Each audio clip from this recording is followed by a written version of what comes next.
Hello and welcome back to Litcast. In this episode we're going to be exploring the character of Sheila Birling.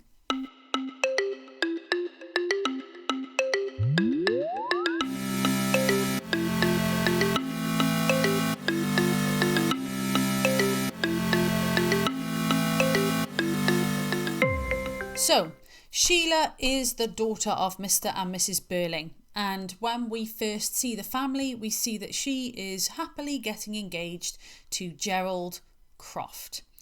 She's presented as a sympathetic character. Although we discover that her bad temper and jealousy resulted in Eva being dismissed from Millwards, Sheila is deeply ashamed of her actions, and once she's confronted with the consequences, she never really recovers from her guilt. She shows genuine emotion when she hears that the young woman's died before she even knows anything about her. She was responsible for making her lose her job, and she realises she's the first character really to realise that the inspector is not someone who can be lied to. This guy means business, he's serious, we don't mess with him. She has the strength to break off her engagement to Gerald after she hears about his affair. She reveals as well quite early on in the play that Eric drinks too much, and she understands that the family's experience is to make them improve the way that they treat others. So she's very astute in understanding the inspector's motives, really. Sheila represents the younger generation and some prospect for hope in the future. So Mrs. Birling tells the inspector, "You seem to have made a great impression on this child, Inspector." And he replies, "We often do on the young ones. They're more impressionable." So this suggests that young people like Sheila and Eric are open to change, which is quite useful for essays looking at generational divide or something around young versus old. Sheila's reaction to the description of Eva's suffering, as we mentioned before, is genuine emotion. She's got this spontaneous sympathy. She asks the inspector if Eva was young and if she was pretty. So she's looking for points of comparison with her own life. Interestingly, it's really interesting to look at the word pretty in this play.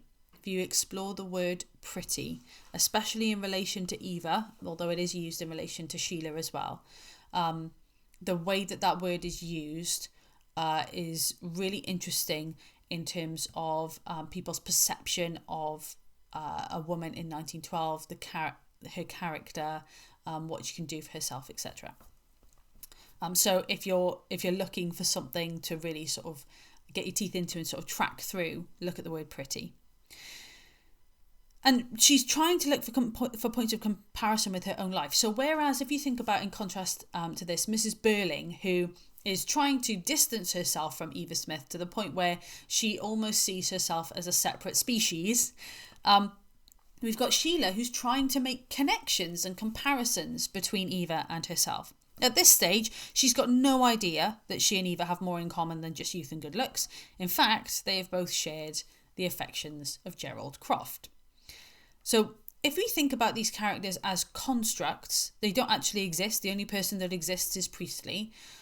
What's the point in constructing a character like Sheila? What's the function of her in the play? Well, one of her functions, in addition to her contributing to the death of Eva, to, if we think about this as a morality play and the 7 deadly sins, her contributing to that, it's actually to alert the audience to the very different circumstances that Sheila Birling and Eva Smith have experienced. If we think about them perhaps being similar ages, but again, fortune has dictated that they've lived very different lives. She acts as what we call a foil to Eva Smith. So a foil, in dramatic terms, is a character and whose function is to serve as a contrast to another character.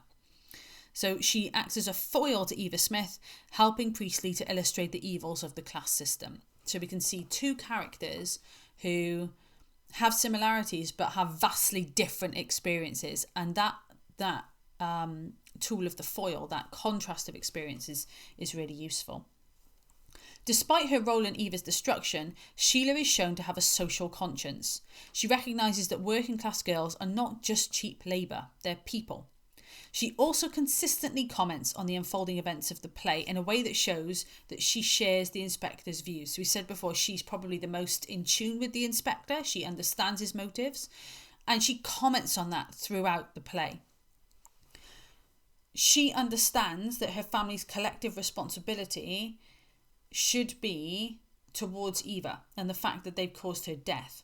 And this is a terrible injustice for Eva, and it's the Birling's actions that have led to this. Priestley uses Sheila's thoughtful response to the inspector and his apparent powers to steer the audience towards viewing him as some sort of superhuman force with superior knowledge and a special mission to educate the Birlings.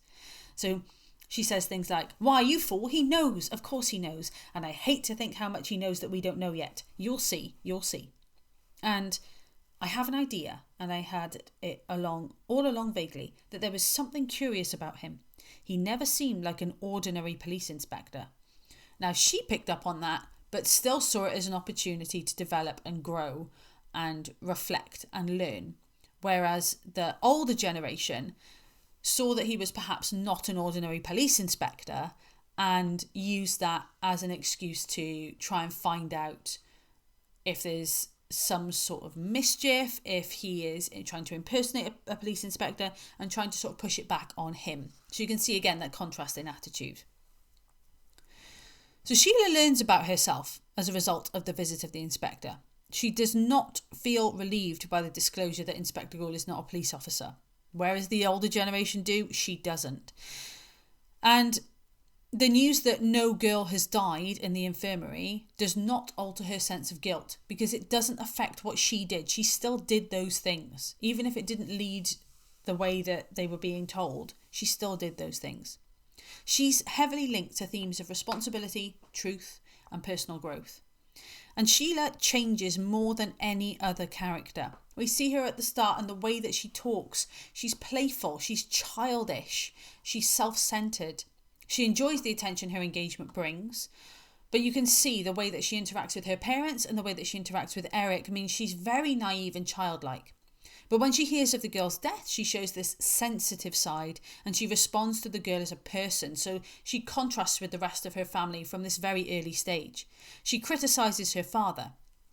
When she realises that it's her own jealousy and bad temper that led to Eva Smith losing her job, she's genuinely sorry. She grows stronger as the play goes on and has the strength of character to respect Gerald's honesty, but still to end the engagement. She understands the inspector's message and that there's need for justice in society. And all of this means that out of all of the characters, she's probably the most sympathetic to an audience of 1945 and beyond. So that's a little overview of Sheila and a couple of quotes as well.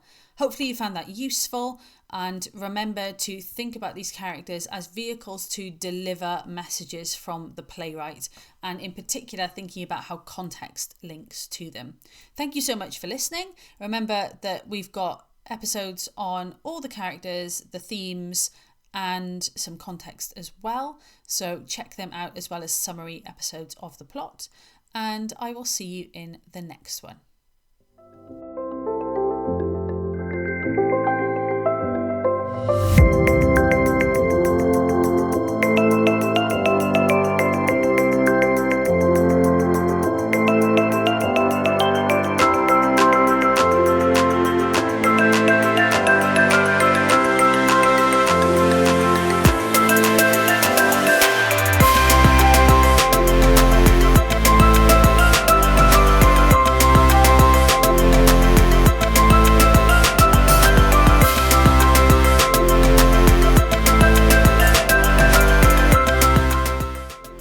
Listening to Litcast, the podcast for GCSE and A-level revision. The music that you hear in this episode is called Galaxy and was written by Ixon, and you can find the rest of his music on SoundCloud. You can also find us on other social media channels, including YouTube, where you'll also find our Litcast live episodes. Thank you so much for listening, and we hope to see you again.